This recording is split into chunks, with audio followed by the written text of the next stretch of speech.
it's only fair that after working so hard on a collaborative essay that you should be proud of, that you share what you've done with not only with me in the formal sense of turning in the essay and earning a grade for it, but also presenting to everyone else in our class as to what went on in your collaborations. So this essay 5 presentation is going to be very open-ended, but it's also going to be important for a reason. Let me zoom in real quick. You hopefully will be taking me for College Comp 2 in the spring. And if you do, there's a very big project that is more or less it's a larger blown out version of what I'm asking you to do this semester. So this is like just getting you ready for the Collaborative Multimodal Project. CMP is what I'll be calling it. You'll be calling it that too. So I'm like low key, super low key, getting you ready for the spring semester. So just a couple of very broad parameters of this assignment. Okay, visual and audio information. What does that mean? That means no standalone audio-less presentations. That means you can't just create a Google Slides and call it your presentation. You can't create a Prezi unless you provide narration for those platforms. All right, a little more about the platforms in a minute. Each group member has to be involved in some significant way. This is like my opportunity for, like, maybe writing doesn't come super easy to you. Maybe you are more visually attuned. Maybe you're creative in your visual expressions. I would like those skills to shine through in some way this semester, and this would be the way. So, visual and audio information. Take 10 minutes to experience. Again, I'm not saying it has to play for 10 minutes. It can be other stuff. Let's see. So be more than just a bunch of boring slides, right? And embedded trailers. I don't want just a bunch of links that I have to click on. I want it to be freestanding and play on its own and take me 10 minutes. Okay, so record yourselves. Try to be viral. I don't know what I mean by that, but try. Create a newscast. Be interactive. Have a quiz in it or a poll. Film something original. If you want to. No group has ever taken me up on this, but if you want to recreate key scenes from the movies in your film festival, I'm here for that. That sounds very interesting and entertaining.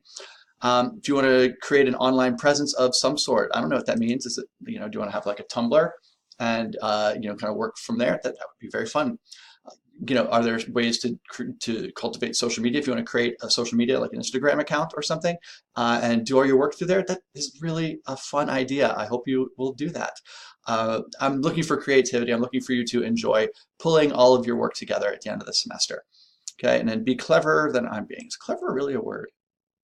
It's not suggesting any edits. I meant that to be sarcastically incorrect.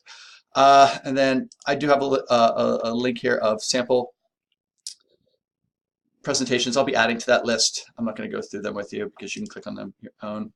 Your presentation will include information, of course, about your theme, and I hope it's not just copying and pasting the stuff from your essay. I hope it's a sort of its own thing. And then clips from your movies. Make them relevant clips. Don't make them overly long. Short. I'm going to change that right now. Short. Let's go Kanye. SHORT. There we go. Short clips from at least 3 of your movies. Okay, so I don't care the format. I really don't. I'm looking for you to teach me a thing or two about online presentation formats. But if one of you has a laptop or a computer or whatever, and it comes with iMovie or Movie Maker, that's probably your path of least resistance. I'm not here to make you buy expensive software, let alone steal it. But if somebody in your group has that stuff, that's fine to use. But there's lots of other ones as well. You can make a screencast like I'm doing right now through Screencast-O-Matic. You click here, and you know how it works. So create a Zooming presentation. Let's see. I'm going to get rid of some of this because if you want to make a podcast, that sounds interesting to me. Again, Prezi. I don't mind Prezis, but they got to come with narration. Let's see. You could put your stuff on slides with PowerPoint and click through them like your most boring professors. Like I never do. Film yourselves, act out scenes. But in general, you want to check out. I'm going to move this again. Boy, formatting or editing in action. How exciting for you. Let's go like this. I'm going to catch your eye maybe a little more if I set it part. There you go. These free sites for open source help. So I like to keep things free for you all and for me. So iMovie, Movie Maker, of course, YouTube, Screencastify. It's a really nice Chrome extension that I don't use as much as I should. It allows you to edit your screencast. There's just a little, I have just a little bit of issues with saving it, but maybe you wouldn't. So lots of, I'm not going to go through all these. Let's see, Powtoon. Editing in action. All right, so I don't want this one to be too long, but there's a whole lot, and I'm sure you know even more online presentation platforms that I'm not even thinking of. So please use something that I haven't seen yet and dazzle me.